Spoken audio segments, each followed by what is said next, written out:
Hola, bienvenidos a la segunda charla del día.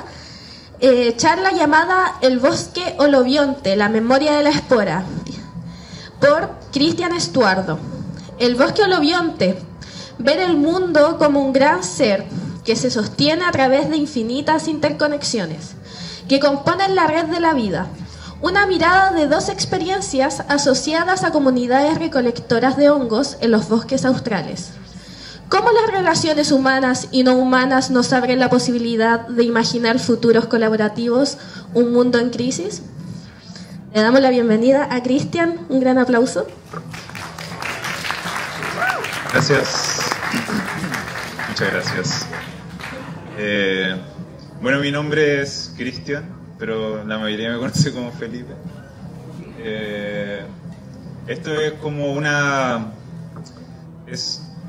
idea en la que estoy trabajando un poco en base a los proyectos en los que he trabajado relacionados a la recolección de hongos silvestres, y comienza así.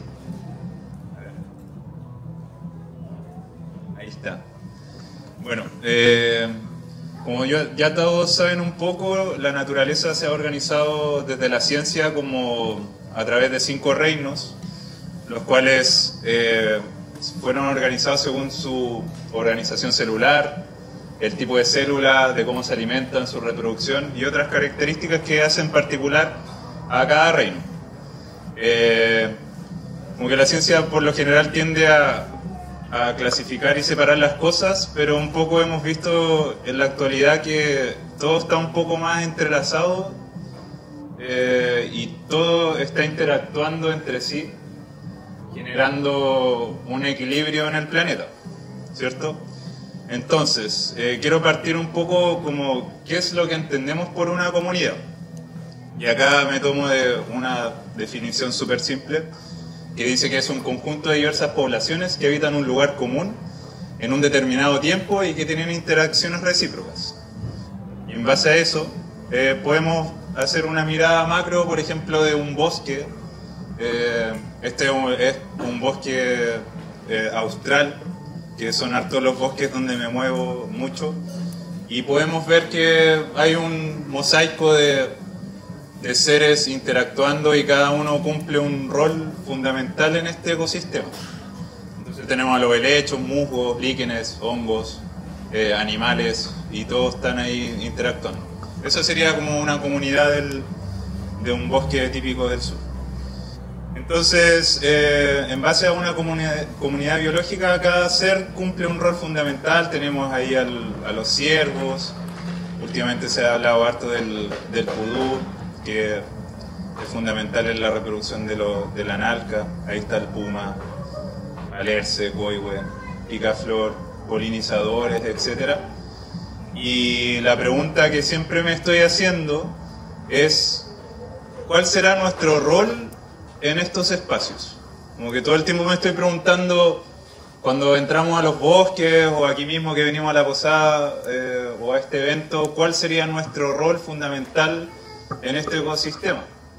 Pero nunca he llegado a respuestas que me den satisfacción, y estoy en esa búsqueda constante. Bueno, les voy a contar un poquito cómo empezó este viaje para definir todo lo que les voy a hablar. En un comienzo yo salí de la universidad y trabajé en un laboratorio de biotecnología, y lo que hacía era estar cultivando hongos y bacterias todo el día para hacer bioremediación de suelos contaminados con hidrocarburos, que en realidad sí se veía el laboratorio, el otro estaba más ordenado y mi espacio estaba como por acá. Imagínense el caos que había en esa cuestión. Entonces ahí estábamos todo el día, mirábamos bacterias, hongos y cómo iban degradando hidrocarburos de los suelos. Ahí está la Bárbara es como mi maestra de cultivos, que me enseñó harto de cómo hacer todos estos cultivos que son finalmente cultivos puros. Pues están todas las placas ahí con los bichitos sumamente limpios, todo separado, todo organizado. Así, eso era como la aproximación de los hongos que veía en ese momento. Pero en un momento llegó al laboratorio Ana Aguilar, que fue mi profe de tesis, que me empezó a hablar de las micorrizas y de cómo las micorrizas interactúan con las plantas, y me empezó a hablar un montón de conceptos. Ella es muy romántica para hablar de esto, y me empezó a introducir como a autoras como Lynn Margulis, que habla harto como de la cooperatividad y la simbiosis, y bueno, su frase típica es que la vida es una unión simbiótica y cooperativa que permite triunfar a quienes se asocian. A diferencia de las teorías que dicen que los más fuertes son los que finalmente logran sobrevivir a las adversidades de la vida, ella proponía que era una unión simbiótica. Y también empezaron a aparecerme estos términos, como el holobionte, que el holo es todo, bionte es vida, y esta es una definición simple del holobionte. Son entidades formadas por una asociación de diferentes especies que dan lugar a unidades ecológicas. Como por ejemplo, pueden ser todas las plantas y animales en el planeta se asocian a microorganismos, ya sea hongos o bacterias. Eso vendría a ser un holobionte. Pero el ejemplo más concreto de holobionte podría ser nuestro propio cuerpo. Nuestro propio cuerpo está compuesto por muchos órganos, los cuales funcionan con microorganismos. Por ejemplo, nuestra microbiota intestinal, que nos ayuda a poder transformar todo lo que comemos para sacar los nutrientes, energía, y eso está todo sincronizado con hongos y bacterias. Hay virus, un montón de seres que nos habitan en la piel, en nuestra garganta, en nuestro estómago. Entonces nosotros vendríamos a ser un holobionte, porque somos un ser compuesto de muchos seres. Entonces yo no soy simplemente Felipe, porque Felipe no puede caminar y venir aquí si yo no tuviera mi microbiota viviendo conmigo, interactuando. Y tiene que ver también con un equilibrio, porque finalmente si yo me deprimo o me enfermo, todos estos microorganismos, por ejemplo la cándida que es un hongo que habita en nuestra piel, si yo me desequilibrio, la cándida lo que hace es al tiro empezar a tener una forma como de oportunista y me parasita y empiezo a generar enfermedades. Pero si estoy en equilibrio, todo estaría bien. Bueno, la microbiota intestinal se compone de 100 billones de bacterias aproximadamente, 400 especies distintas en la mucosa. Se dice que las madres nos transmiten toda la microbiota al nacer, en el parto, y los padres cuando nos miman, y son fundamentales para el equilibrio del organismo. Nos ayudan con la inmunidad, la inflamación, y bueno, como les digo, todo depende de ese equilibrio. Entonces, ya esta me lo voy a saltar porque estábamos hablando, la voy a saltar. Entonces yo me empecé a preguntar, que con toda esta... Bueno, la voy a poner, ¿no? Últimamente como que se habla mucho de estas interacciones que hay en el bosque, las micorrizas, las redes que hay bajo la tierra, y se habla mucho de que son interacciones de simbiosis donde dos o más organismos están interactuando para vencer las adversidades de la vida. En este caso podrían ser las micorrizas, que cuando está el sistema en equilibrio y pueden hacer esta interacción y intercambio de nutrientes en forma equitativa, lo que hace finalmente es que el árbol está produciendo azúcares por la fotosíntesis, le sobran azúcares, las manda a la raíz, y en la raíz el hongo se encuentra con la raíz y empiezan a intercambiar. Entonces el árbol le dice, mira, alcánzame toda el agua y nutrientes que yo no alcanzo, y el hongo va a buscarlo, llega y intercambia por azúcar. Es como una interacción, como un trueque. Aquí tenemos el ejemplo más claro del changue, y la micorriza finalmente uno ve el cuerpo del hongo, el micelio está bajo el suelo y se asocia a las raíces del árbol, donde ocurre toda esta interacción de simbiosis. Ahí hay alguna foto de raíces micorrizadas. Entonces, cuando empecé a saber todas estas definiciones que me decía Ana, de la simbiosis, la cooperación, el apoyo mutuo, me hablaba harto de la Lynn Margulis, de Donna Haraway, y yo estaba así, oh, pero ¿qué está pasando? Y ella me decía, Pipe, tenés que irte de este laboratorio, aquí te vayas a perder en las placas, empieza a buscar otras cosas, como ella me decía, anda para el sur, ahí la gente recolecta hartos hongos y la mayoría son micorrizas, como que ella estaba muy interesada en la ectomicorriza, y así fue como me hizo algunos pitutos y logré entrar a algunas comunidades de recolección. Y empecé a investigar a los pueblos o comunidades recolectoras. ¿Y qué fue lo que fui dilucidando?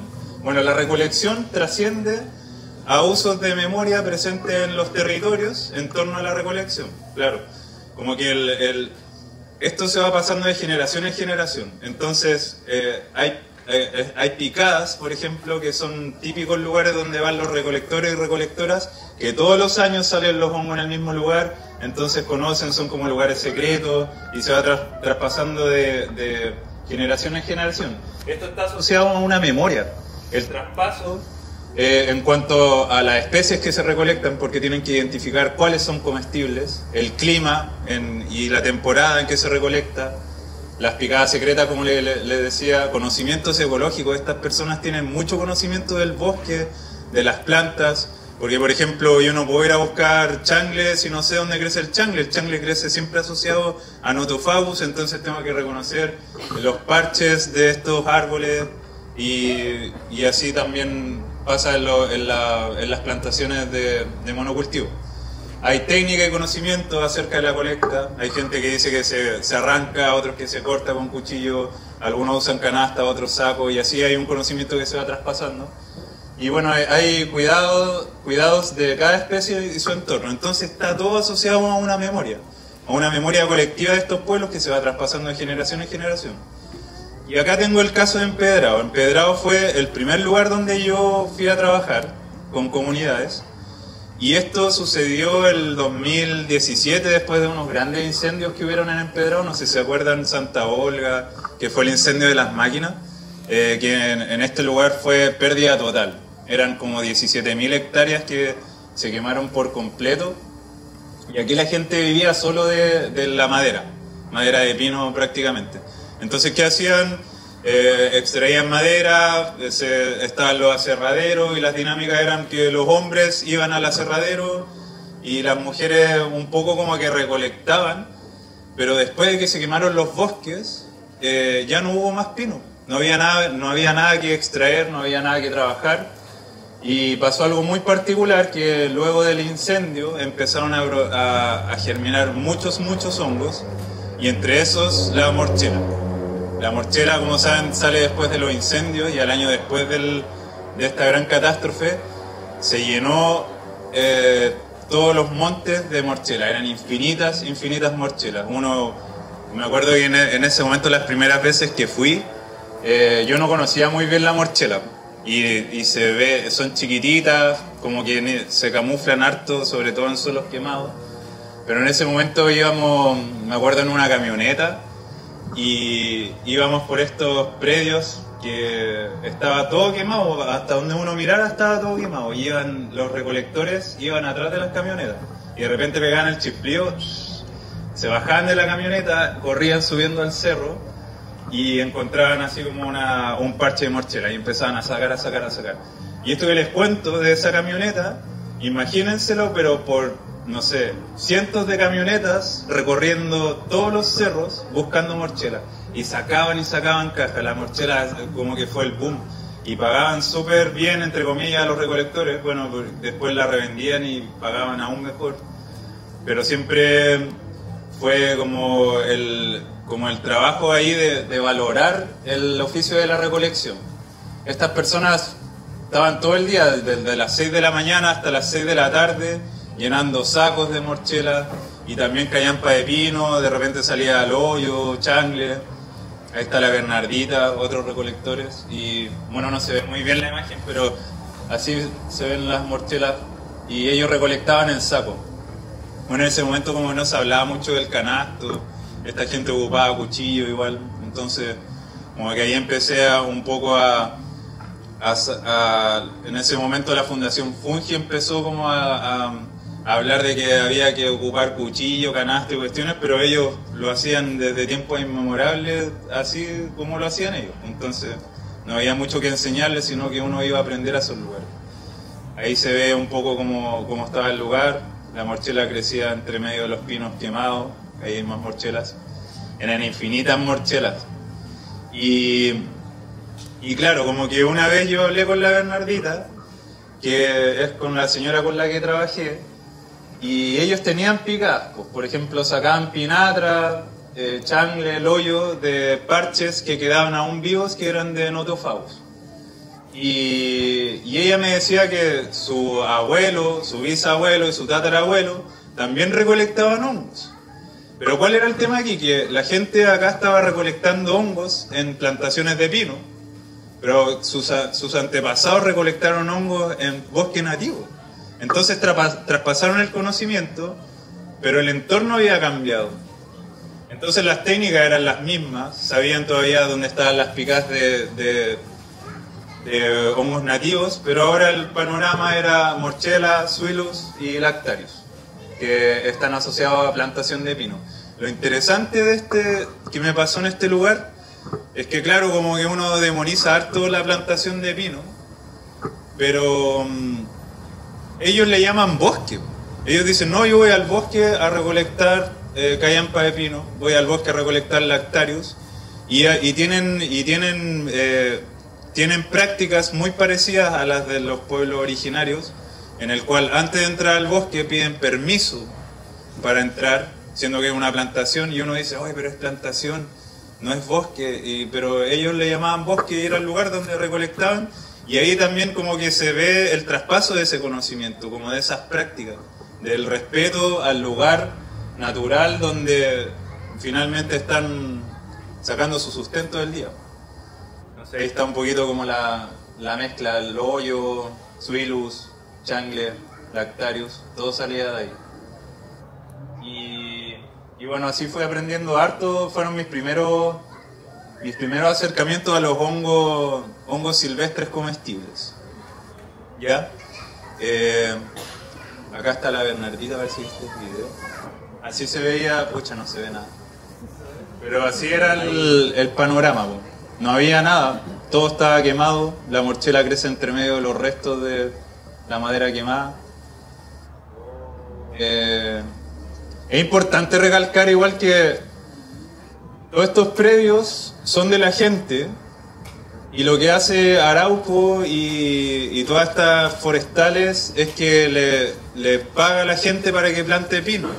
Después del incendio, lo curioso que pasó es que llegaban camiones de Arauco, de la CMPC, todas estas empresas, cargadas de pinos bebés, y se los regalaban a la gente para que volvieran a plantar. Claro, se quemaron todas las casas, vino Arauco, levantó todas las casas, y yo decía, pucha, este es el momento especial para que la gente deje de vivir de eso, que se vaya Arauco de estos lugares y que vuelva a crecer el nativo. Lo hablamos mucho con los recolectores, pero ¿qué es lo que pasa ahora? Arauco se apropió de lo que es la recolección de hongos y levanta a la gente, y la gente siente que le debe a Arauco, y de nuevo en el mismo círculo de miseria. Pero la gente igual como que sigue adelante y claro, como que es la resiliencia y finalmente como que triunfa lo que quiera. Pero siempre se está haciendo cosas. Antes de venir a la charla le pregunté a la Bernardita qué era lo que ella imaginaba para el futuro. Y a ella le gustaría dejar de recolectar hongos en pino y poder volver a lo de sus ancestros. Y por eso cuidan mucho los parches de bosque nativo donde recolectan sus hongos nativos. Entonces ahí como que está esas cosas de la vida que uno, como que después de que tuve esta experiencia, ya no sé si el bosque de pino, o sea, si la plantación de pino es bosque o no. Ellos le dicen bosque, yo igual lo puedo tratar como bosque porque estoy enfrente de seres vivos, y más allá de cuál es el fin de estas plantaciones, estas personas se mueven por estos lugares con tanto respeto como si fuera un bosque nativo. Y ahí es cuando yo digo, ya, como que es necesario este concepto del holobionte, en que yo veo como un gran una gran comunidad como un solo ser donde interactúan muchos seres y que finalmente compone este mosaico. Y se genera como todas estas actitudes como de respeto, de cuidar el lugar, a pesar de que sean pinos, pero vamos a seguir. Entonces quise ir un poco más allá, hasta que en un momento me salió un trabajo en Valdivia, y en Valdivia está lleno de hongos y empecé a conocer más hongos. Me empecé a acercar a la gente de los hongos, que además sabía de mucho de plantas. Y claro, como que tiene sentido saber de plantas, saber de animales, saber de insectos, porque uno va caminando por el bosque y te vas encontrando con un montón de cosas que no tenías idea que existían. Y así fue como también empecé a dilucidar que hay una rica herencia cultural asociada a la recolección de hongos en Latinoamérica, sobre todo en estos territorios. No es que vino la Fundación Fungi a poner en la palestra la cuestión. Los pueblos tienen conocimiento desde mucho antes y tienen nombres para darle a los hongos usos, que es conocimiento que se ha transmitido quizás desde cuándo. Tenemos registros arqueológicos como Monteverde que revelan que hace 14.800 años la gente ya consumía hongos, ya sabían de hongos comestibles. Y así fue como entré a este proyecto. Fue una experiencia de conservación biocultural de hongos silvestres comestibles en el bosque nativo de Panguipulli. Bueno, ahí está el equipo de trabajo y queríamos investigar los hongos comestibles que crecían en estos bosques y además darles como un valor de productos forestales no madereros. Ahí empezamos a interactuar con las comunidades, un poco como a saber sobre sus conocimientos, las prácticas que tenían ellos asociadas al bosque, a la recolección y cómo se iba traspasando este conocimiento de generación en generación. Ahí está el mapa de los lugares por los cuales trabajamos, que es prácticamente alrededor del lago Panguipulli. Trabajamos con varias comunidades de recolectores. Lo que hicimos fue un poco como empezar a ver cuáles eran los hongos que ellos recolectaban y también aplicamos algunos métodos silvícolas y no silvícolas para la recolección de hongos silvestres. Entre eso lo que hicimos fue un estudio del hábitat y ecología, propagación de especies, entre ellas era el loyo, changle y gargal, uso y prácticas tradicionales, y también habían otras áreas que eran arte y educación respecto al hongo silvestre. Estas eran las especies objetivos con las que trabajamos: gargal, changle, digüeña y loyo. Ahí están los investigadores que trabajaron con nosotros y los co-investigadores, que eran las familias recolectoras y gente que tenía mucho conocimiento que se movía en torno a la recolección. Acá está un poco como como una vista general de todos los hongos que logramos describir, identificar, los que ellos más recolectan, usos medicinales, nombres tradicionales que tenían ellos, etc. Para eso hicimos un estudio etnográfico que primero partió como un acercamiento, un pequeño acercamiento, porque uno no llega a las comunidades y empieza a absorber conocimiento.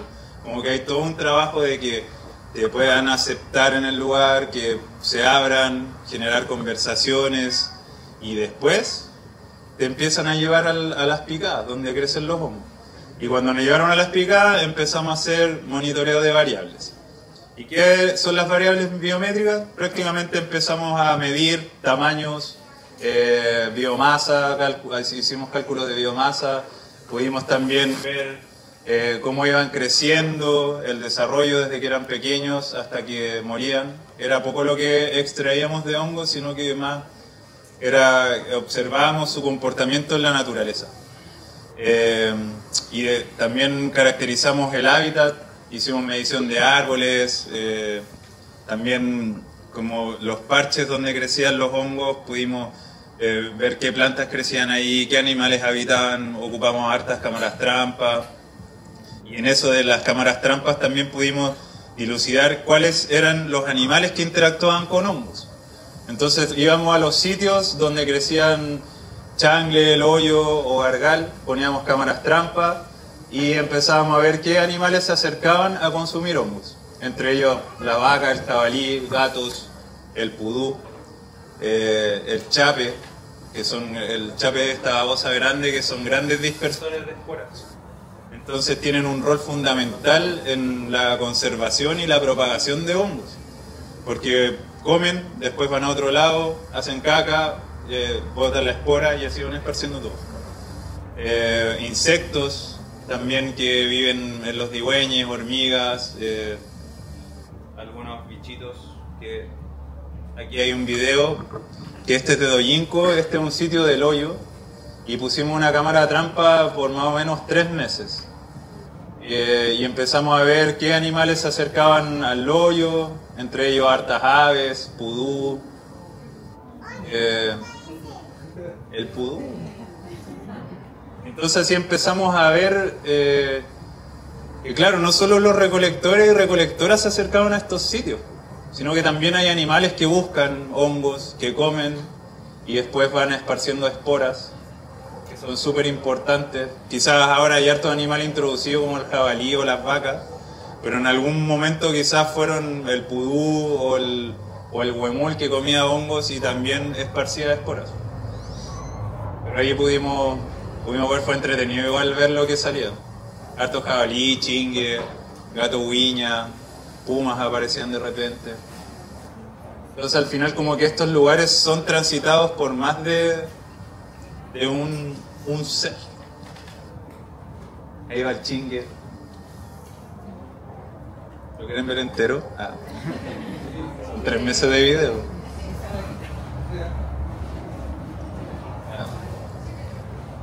Y así fue como fuimos mirando, observando, monitoreando. Este lugar era súper interesante porque era un sitio donde habían 13 hoyos en un mismo lugar y estaban todos así gigantes, grandes. Le decían el sitio con olor al hoyo porque uno entraba al lugar y de verdad olía así demasiado al hoyo.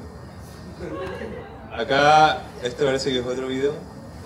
Ya, este era el sitio donde estaban los 13 hoyos. Y pusimos una cámara trampa también, por los hoyos están todos como por acá, donde están las cintitas. ¿Y qué fue lo que vimos?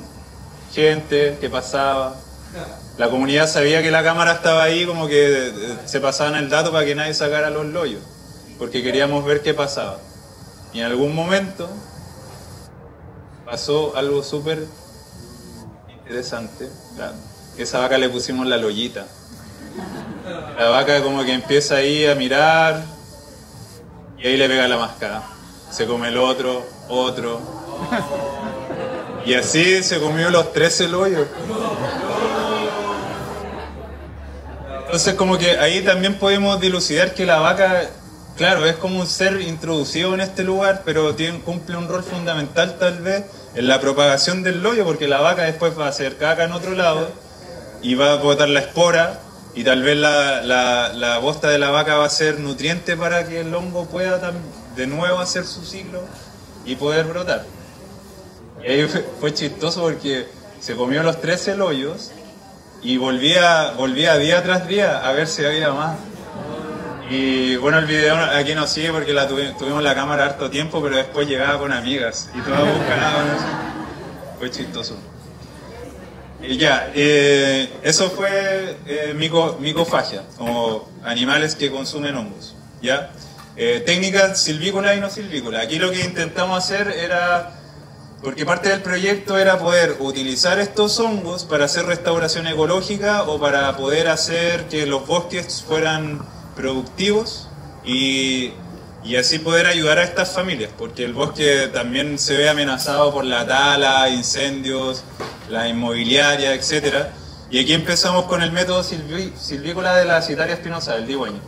¿Y qué es lo que nos decía la gente? La gente nos decía que las cabras vienen al renuevo del bosque, mascan las ramitas nuevas, y la gente observaba que al otro año, porque eso se llama ramoneo, cuando el animal viene y come los brotes nuevos. Y ellos decían que al otro año, en el lugar donde habían ramoneado los animales, empezaban a crecer los digüeños. Entonces nosotros dijimos, a lo mejor podemos simular el ramoneo y ahí está Vicente cortando las ramas, y ¿qué era lo que hacía? Le poníamos esporas de digüeño para ver si crecía, y efectivamente al otro año empezaban a salir digüeños. Aquí hay, con Loyo, hicimos cultivos colectivos con la comunidad de Loyo, y es básicamente que juntábamos muchos loyos, los molíamos en la mini pimer, los diluíamos en concentraciones que nos sugerían ciertos profesionales como más del área de la investigación ciencia dura. Hicimos las diluciones, y ¿qué es lo que se hace? Se escogían árboles de distintas edades, se hacen zanjas alrededor del árbol y se riega con el loyo. Y al final eso es como un propágulo. Un propágulo es cualquier parte del hongo que puede generar una nueva... no hablemos de colonizar, pero es como que una nueva comunidad del hongo, ¿cierto? Entonces lo hicimos con ramaria también, juntamos harta ramaria, la molimos y después fuimos a regar árboles. La ramaria logró dar al otro año, el sitio que hicimos logró dar harto changle. Los sitios se cerraban para que no ingresaran animales, y hasta la fecha cada vez da más changle ese lugar. Con el loyo no pasó nada, y el digüeñez no lo seguimos mirando mucho porque en realidad hay harto digüeñez. Hicimos harta caracterización de esporocarpos, las ramarias, descubrimos que habían muchas especies de ramarias, y ahí también salieron varios debates con profesores de Argentina que decían que todas las ramarias que habían aquí en Chile estaban descritas con claves que eran de Europa o del norte del planeta. Entonces como que salió la necesidad de poder identificar y hacer un estudio de las ramarias, que entiendo que se está haciendo eso ahora. Esta es la caracterización de ectomicorrizas del hoyo y changle. Bueno, esta era mi pega casi la mayor parte del tiempo. Lo que hacía yo era tomar muestras de raíces donde estaban estos hongos creciendo, y hacía análisis taxonómico de raíces, un poco de descripción metagenómica, y logramos identificar cuáles eran los morfotipos del hoyo y changle. Esto se hizo más que nada para que en los sitios donde hicimos los cultivos de hongo, después pudiésemos ir y corroborar que estaba el hongo presente. Y eso se hace tomando muestras de raíz, mirándola al microscopio, viendo el morfotipo, etc. Y también se hizo harto análisis molecular, que finalmente el análisis molecular uno puede tomar un trocito del hongo, o sea, del carpóforo, y un trocito de la raíz, se mete a una máquina, así como en simple explicación, y la máquina arroja que corresponde el material genético al de la raíz. Entonces yo digo, ya, sí, está micorrizado por el hongo que pusimos. Eran como análisis post cultivo. También hicimos aislación y propagación. Ahí está el pato chun, que es del Infor en Conce, que este caballero es genial, como que yo creo que tiene el cepario de hongos más grande de Chile en placas de cultivo. Bueno, él nos enseñó a hacer hartas cosas, nos hizo todos los propágulos, los hizo él. Trabajamos harto con gargal para hacer cultivo en tronco, a través de tarudos, y también hicimos de changle el hoyo. Y finalmente lo que resultó mejor fue hacer cultivos en tronco de gargal. ¿Y qué es lo que hacíamos? Buscábamos troncos antiguos, perforábamos, metíamos tarudos con el micelio de gargal que mandaba el pato, y también ocupábamos acerrín de lenga inoculado con gargal, y ahí se dejaron esos ensayos hasta el día de hoy. Todavía no sabemos si va a salir algo. Hay algunas imágenes también como del proceso de cultivo colectivo. Bueno, finalmente los resultados esperados de este proyecto eran generar técnicas de cultivo y ensayos de propagación changle, hoyo y gargal. Esa fue un área del proyecto, porque después lo que se hizo fue levantar salas de cultivo en Panguipulli que estaban a cargo de distintas familias, y la idea era que poder traspasar este conocimiento y las técnicas a las personas para que ellos después se encargaran de hacer los propios inóculos y inocularan el bosque. Lo que todavía no sucede por falta de fondos, pero sí están cultivando hongo ostra, y algunos han intentado cultivar otras especies.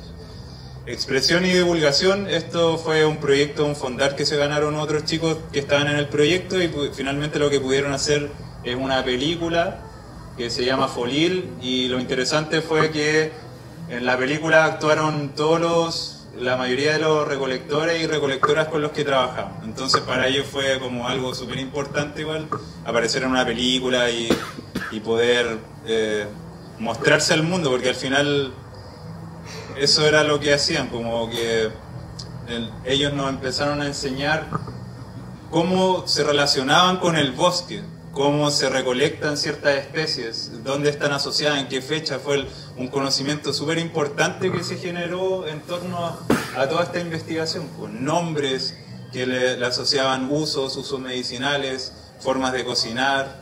Ahí cada persona tenía sus formas. Entonces, todo esto que aprendimos, como interacciones, reconocer el bosque, comprender el entorno como un cuerpo, como el territorio cuerpo, me hacía mucho sentido con lo que les hablaba, con el holobionte. Por ejemplo, ahora yo cuando entro al bosque intento ver este gran ser que está compuesto de muchos seres y que cada ser tiene un rol fundamental para mantener el equilibrio, y siempre me voy preguntando, pucha, ¿cuál es mi rol aquí aparte de ir a buscar los hongos y comérmelos? Entonces, un poco volvemos aquí a esta cita que es de la Lynn Margulis, que la vida es una unión simbiótica y cooperativa que permite triunfar a quienes se asocian. Delante yo hablaba con unos amigos sobre romantizar esto de la cooperación, la micorriza y las redes que hay debajo de la tierra, pero creo que es importante generar relatos que den esperanza de futuros distintos, porque si no logramos ver eso, ¿cómo podemos imaginar cambios en la sociedad? Porque en este momento todo pareciera ser como un poco caníbal, que nos estamos comiendo todo, estamos a punto de la extinción masiva, el cambio climático, harta depresión, etcétera. Pero al parecer estos relatos del holobionte o de los superorganismos, o la simpoiesis, que la simpoiesis es un término súper bonito también, como el trabajar juntos, hacer juntos, vivir juntos, como que viene a darnos relatos distintos para poder imaginar cosas distintas, de cómo relacionarnos con los bosques, con el planeta mismo. Y aquí viene otro término también que es súper bonito, que es la teoría de Gaia, y que es como ver el planeta como si fuera un superorganismo donde cada ser vivo tiene un rol fundamental. Si nosotros logramos interiorizar o llevar estos conceptos, yo creo que podríamos tener una relación un poco más amable con nosotras mismas y con el planeta. Entonces ahí me cuelgo de esta cita de Diana Six, que es: un enfoque holobionte no es solo una opción, sino una necesidad para entender el cambio antropogénico, particularmente climático, y que afectará a simbiosis importantes y los ecosistemas en que existen. Entonces, si lo vemos, porque eso es lo interesante también del hongo, como les decía. Yo al principio empecé a acercarme a los hongos, y bueno, yo creo que todos los que están aquí miran los hongos y uno como que se va acercando de a poco, pero después uno descubre, si hay un loyo aquí, tiene que haber un Nothofagus alrededor. Entonces ya no solo tengo que saberme el nombre del hongo, tengo que saberme el nombre del árbol. Cuando miro el árbol, veo esta comunidad que hay lianas, musgos, líquenes, insectos, todos interactuando, y ahí como que se me viene la idea del holobionte. Si voy más allá, si miro un poquito el bosque desde afuera, veo todo esto. Entonces, imaginemos el ciclo del agua. Vienen las nubes. Bueno, empecemos en los hongos. Los hongos están aquí debajo de los árboles, descomponiendo, transformando la materia orgánica, que se va acumulando poco a poco, que vendría a ser como los nutrientes que sostienen al ecosistema. Entonces, viene la nube, llueve, arrastra los nutrientes y los lleva al río. Cuando van por el río, hacia abajo, van nutriendo todo el ecosistema. Entonces llega en un momento en que los ríos empiezan a llenar lagos, de los lagos se van al mar. ¿Y qué es lo que pasa acá? Por ejemplo, en el sur, en el seno de Reloncaví, es tanta la materia orgánica que viene de los bosques, minerales, etcétera, que se van depositando en el fondo, en el lecho marino. Y esto ocurre en invierno, porque en invierno llueve un montón y arrastra todos los nutrientes, se va depositando el lodo en el fondo marino. ¿Y qué es lo que pasa? Después viene un fenómeno que se llama la surgencia, que ocurre cuando las temperaturas cambian en verano. Entonces todo el lodo que se acumuló en el fondo marino, que venía de los ríos, que venía de la descomposición de los hongos de los bosques, empieza a levantarse por diferencias de temperatura. ¡Pum! Y se levanta todo este sedimento y es como un caldo nutritivo donde empiezan a aparecer las floraciones de microorganismos importantes, que son el zooplancton, el fitoplancton, todos estos bichitos, crustáceos, algas, etcétera, que se alimentan de estos nutrientes que había arrastrado el río. Después vienen las ballenas, que se comen todos estos microorganismos. Las ballenas son los grandes, como que defecan tanto en el mar, que también van nutriendo, van transformando energía. Imagínense la conexión, empezamos en los hongos, en los bosques, y estamos en el mar, en las ballenas que están defecando todos los nutrientes que se reciclaron. Entonces, si me voy un poco más arriba, veo el planeta, todas las corrientes que hay. Imagínense el intercambio de nutrientes que hay de un lado para otro por todas las corrientes que hay. O sea que podríamos ver esto como un gran cuerpo en el cual los ríos, lagos, mares vendrían a ser como el torrente sanguíneo, y así como podríamos hacer un símil de eso. Por ejemplo, también está esta imagen que se ha hecho súper famosa hace algunos años, que es como los vientos que vienen de África levantan este polvo que dicen que está lleno de diatomeas fosilizadas y van directamente hacia el Amazonas.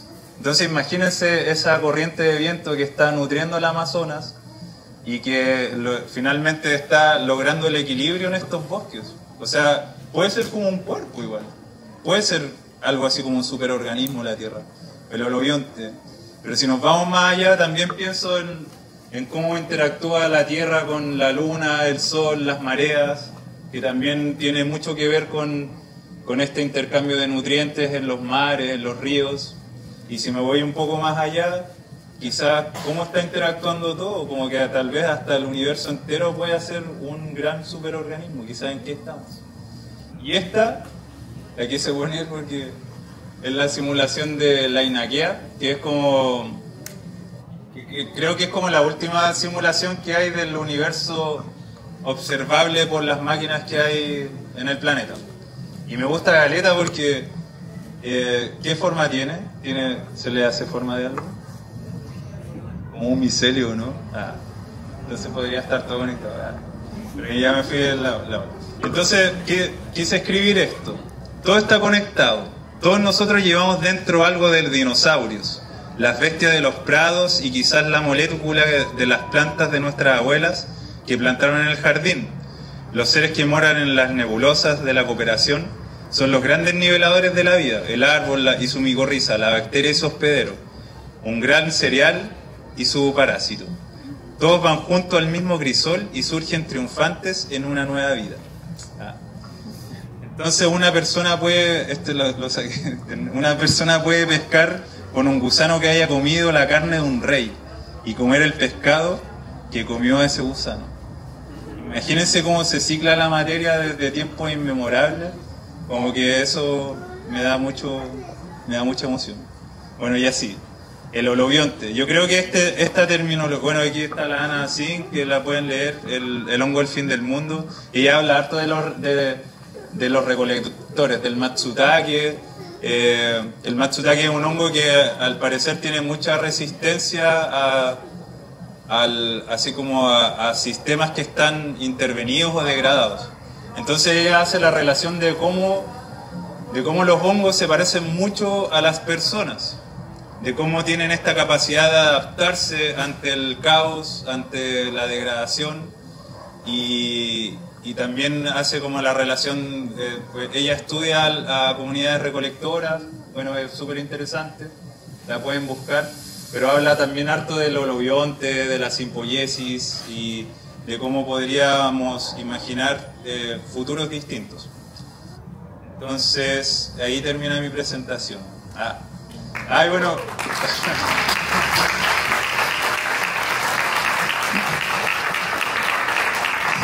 Gracias. Oye, y ahora últimamente me dedico a la escuela. Trabajo en una escuela y le hablo de esto a los niños.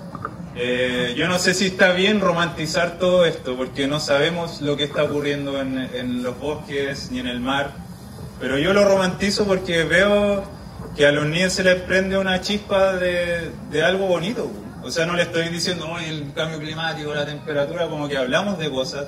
Y ellos se dan cuenta, por ejemplo, hablamos de que el monito del monte es un dispersor de semillas y que cuando veo quintral bien arriba, ellos dicen, oye, Pipe, el monito del monte pasó por ahí arriba porque hay quintral y debe haber cagado la semilla ahí y nació el quintral. Entonces, logran hacer esas conexiones. Yo creo que es súper importante poder llevar estos términos y estas como estas metáforas para poder hacer mundos distintos.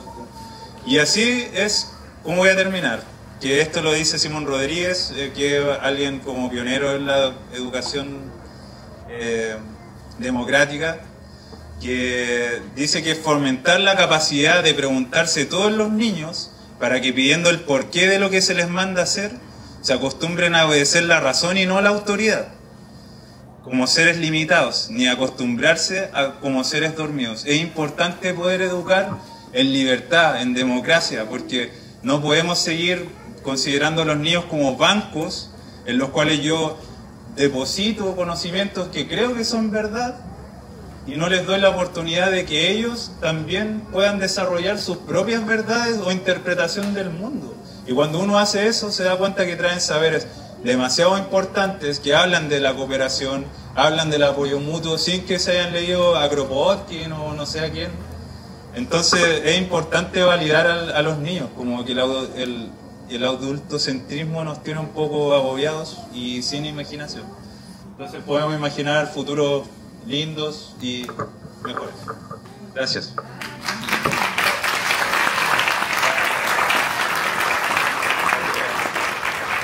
Eso, si tienen preguntas. ¿Y preguntas? El pato. ¿No? ¿Les quedó claro? Ya. Le damos las gracias por esta hermosa charla. Ya. Muy citada. Le damos el regalito también correspondiente, así que un gran aplauso.